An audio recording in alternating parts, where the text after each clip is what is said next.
Cristina Fallarás da una contundente periodista lección de ética y verdad al José María Olmo, quien intentó cuestionar la veracidad de los testimonios de mujeres que relatan haber sido víctimas de abuso sexual.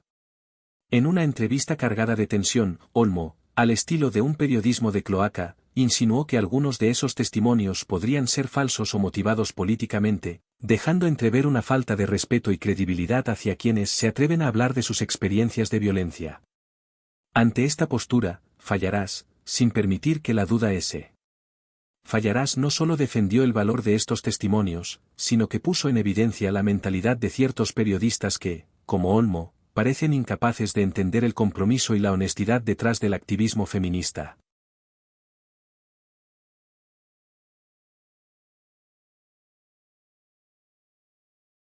Ina, te quería preguntar una cosa. Por entender un poco cómo estás haciéndolo, porque me pongo en tu papel, me pongo en tu lugar, que estés recibiendo decenas de denuncias y denuncias. ¿Cómo haces para decidir cuáles publicas y cuáles no? ¿Sabes? Las publico en orden. Sí, pero cuando dices llegan... Cuando dices que tienes miles. Sí. Ha dicho 1000. Entiendo que habrás publicado 1000. Entiendo que habrás publicado unas antes que otras. Decías que habías encontrado de algunas personas conocidas. ¿Cómo haces eso? ¿Cómo haces eso? Mira, y luego, sobre todo, en algún momento dado te has planteado, te lo digo de verdad, o sea, para intentar entender un poco, porque debes estar en una situación complicada, difícil, aparte de tener muchísimo trabajo. ¿Cómo en algún momento te preguntas si alguna de las cosas que estás publicando puede ser que responda, por ejemplo, a un ataque de un rival contra político o alguien que en realidad lo que quiere es generar un problema a otro? Se llama activismo feminista y efectivamente da mucho trabajo y no está pagado, para que lo sepa todo el mundo. Lo que hacen es llegarme... ¿Cómo lo haces? Quiero entenderlo. Te estoy contando, escúchame. Me llegan los mensajes. Lo leo, si da un nombre, le digo que no se puede publicar con el nombre y si no da nombre, lo publico. En orden de llegada, llevo 1 año y medio haciéndolo así, dedico 2 horas por la mañana, normalmente de 6 a 8 antes de ponerme a trabajar y normalmente otras 2 horas por la noche antes de meterme en la cama. Bien, esos mensajes se publican tal y como llegan. Yo no mantengo con la persona que me manda su testimonio ningún tipo de relación más allá de darle las gracias y mandarle un abrazo, porque el gesto que hace es durísimo y dolorosísimo. No me he planteado jamás que esas mujeres mientan, porque ¿por qué podrían hacerlo? ¿Qué conseguirían? Si no ponen el nombre de nadie y ni siquiera está su nombre propio. Y sobre todo, Olmo, te voy a decir un momento, porque no necesitamos ni mentir ni inventarnos nada. Porque si yo tengo un catálogo así de grande, ¿quieres una sobre violencia sexual en el trabajo? Te la doy. ¿Quieres una sobre violencia sexual en mi familia? Te la doy. ¿Quieres una sobre violencia sexual en la calle? Te la doy. Tengo en mí misma todo el catálogo y la inmensa mayoría de las mujeres que te rodean tienen todo el catálogo también, así que solo tienen que escribirlas y mandármelas. No, Cristina, yo no te estoy diciendo que haya mujeres que mientan, te estoy preguntando al final tú haces un trabajo a través de una red social, yo no sé cómo funciona Instagram, no tengo Instagram, y a lo mejor mucha gente que nos está viendo tampoco. Lo que yo te pregunto es, en las redes sociales hay mucha gente que, por ejemplo, utiliza perfiles falsos. Yo no sé si en Instagram es posible, por ejemplo, abrirte un perfil falso. Que alguien se comunique contigo diciéndote que es una mujer y que en realidad no sea una mujer, sino que es un rival político que está intentando suplantar a una mujer para hacer una denuncia y utilizar algo que me parece una función noble, porque yo te reconozco a ti, Cristina, y lo he dicho antes aquí, creo que si todo esto estalla es por tu publicación, es evidente. Yo creo que Sumar no reacciona cuando hace 1 año y medio tiene conocimiento de lo que pasó en Castellón. Reacciona cuando tú publicas eso y cuando un periódico público, que también hay que decirlo, hace gestiones para intentar confirmar que efectivamente eso es cierto y avisa. ¿Tú crees que alguien se abriría un perfil falso para decirme que su padre la violaba cuando tenía 4 años? ¿Tú crees que alguien se abriría un perfil falso para contarme que su jefe, de donde sea, porque no me dicen de dónde, que su jefe la sometía y la obligaba a ver cómo se masturbaba? crees que alguien se abriría un perfil falso para decirme que un día un cantante famoso le hizo tanto daño que la tuvo atada a la cama un día entero?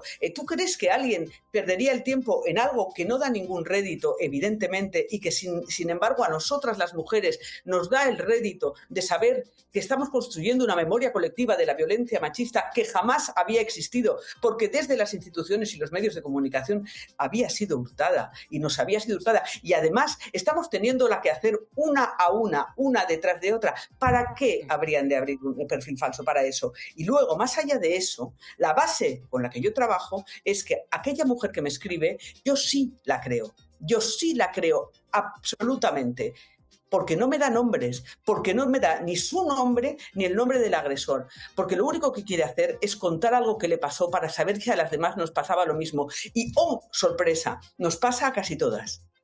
Cristina, muchísimas gracias por tu tiempo, te lo dije el otro día, por tu trabajo y bueno, por estar hoy también en La Mirada Crítica. Gracias. Muchísimas gracias.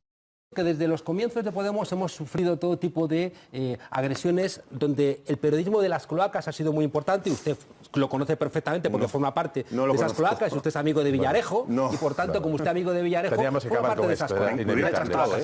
Escúcheme ahora, yo le escuchaba a usted, ahora tiene usted que escucharme, ¿no? Entonces, ha habido una connivencia entre determinados jueces, algunos están en la cárcel. Sí, por ejemplo, el juez Alba está en la cárcel por querer encarcelar a la jueza Victoria Rosell. Entonces, si usted pone cara de sorpresas, que no tiene usted ni idea de lo que está hablando y demuestra que por dónde respira usted. Entonces, por la respuesta a la pregunta, pero respira por donde quiere. Vamos a ver. Solo pido una cosa. Un momento. Bueno, sí, yo te voy a dejar responder. Pero os pido que empezasteis muy bien, pero acabasteis en otro nivel. Y yo, como os considero un periodista de gran altura y un político de gran altura que estáis en las antípodas, que respondáis con la altura que sin recurrir a los insultos, pero bueno. No, a la altura de miras, que es una frase que no me gusta nada. Pero con otro... ¿Puedo contestar?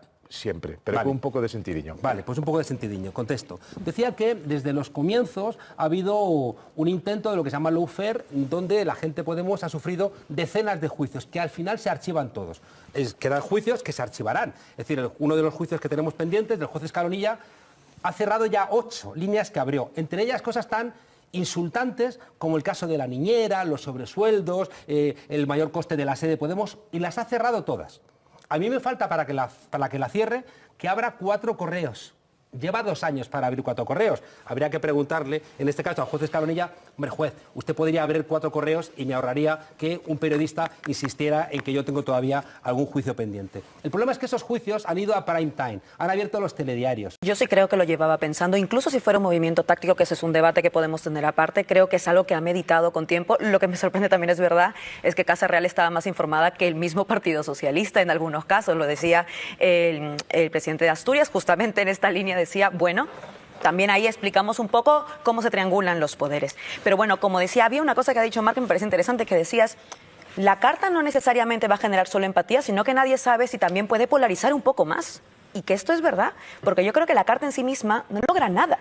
Insisto, es una declaración de intenciones, es un primer paso si queremos, se atreve a decir algo que, insisto, se viene denunciando hace mucho, pero la carta en sí misma no es una acción política, es palabra. Y entonces creo que ahí hay un paso adicional que dar. Y recordando lo de Adolfo Suárez, que lo traía a colación el presidente de Asturias, aquí hay otra cosa. Es verdad que no es la primera vez que vemos orquestas de acoso y derribo, por usar las mismas palabras que el presidente, contra sujetos que están en el poder por parte de poderes que no quieren que esas personas estén en el poder. Pero es verdad que estamos viendo un ascenso a nivel internacional, no solo en España, de la utilización de los espacios de poder para derrumbar el poder democráticamente electo. ¿Por qué lo digo? Porque siempre decía Alberto Núñez Feijóo, yo no soy presidente porque no quiero, ¿no? Yo no mando porque no quiero. Lo cierto es que quien no quería era el pueblo español, que no le dio los números, ojo, pero también creo que de alguna manera sí manda un poco el PP.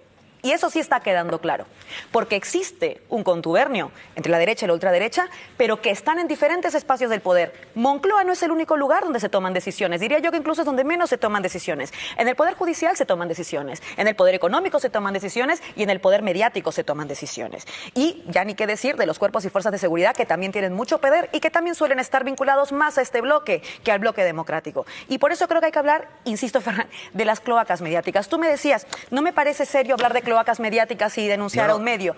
No. Me dijiste no me parece serio, ¿verdad? A mí me parece que no es serio hablar y vincular las cloacas mediáticas con el medio de comunicación concreto que ha publicado. Pues si tú crees que ese medio de comunicación pertenece a ese mundo, te respondo me parece... sobre el periodista concreto que firma esta pieza.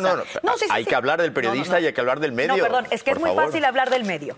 Del medio y del periodista. Precisamente porque yo hago periodismo, a mí sí me parece importante hablar con nombre propio de quienes son periodistas corruptos. Yo no hablo solo de La Sexta, yo hablo de García Ferreras, yo no hablo solo del Confidencial, yo hablo directamente del señor Olmo, que por cierto, no es periodismo de investigación coger el móvil y hablar con el número 2 de Fernández Díaz en el Ministerio del Interior o recibir información de Villarejo. Eso no es periodismo de investigación, eso es cloaca. Eso es usar la información que te dan supuestas fuentes legítimas para embarrar a un adversario político. Y como periodista, creo que tenemos que denunciar eso. La operación que se hace contra Pedro Sánchez no es contra Pedro Sánchez, no es contra Begoña Gómez, así como no lo fue solo contra Pablo Iglesias, solo contra Podemos, solo contra Irene Montero. Es contra la democracia. Y el periodismo en democracia puede coger móviles y hablar con operadores políticos para advertir información no confirmada y luego utilizarla para abrir juicios. Me parece muy grave que... Eso no puede ser. Si tienes pruebas de que hay una operación en la que han participado el periodista y el medio al que has hecho referencia, perfecto, públicalo. Pero me parece muy grave. No voy a defender yo, porque además yo no trabajo en ese medio. No voy a defender yo al Confidencial y a Olmo, evidentemente. Me parece muy bien, Fernando. No voy a ser yo. Ya se defenderán ellos si quieren. Exactamente. Pero me parece que hablar de una operación sin pruebas es...